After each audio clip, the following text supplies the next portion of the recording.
is a circular economy?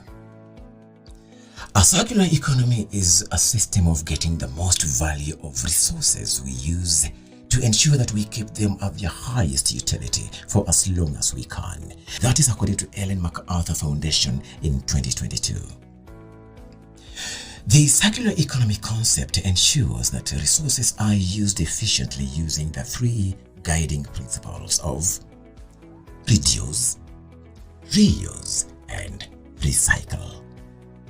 This is achieved by eliminating waste and pollution, circulate products and materials to their highest value, and to regenerate nature.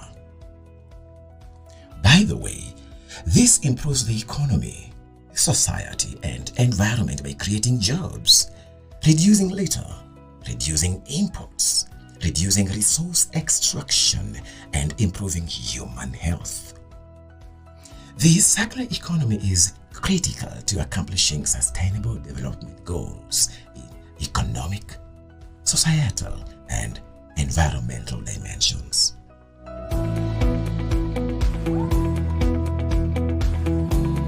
Kumbuka, takataka ni mali, waste is wealth.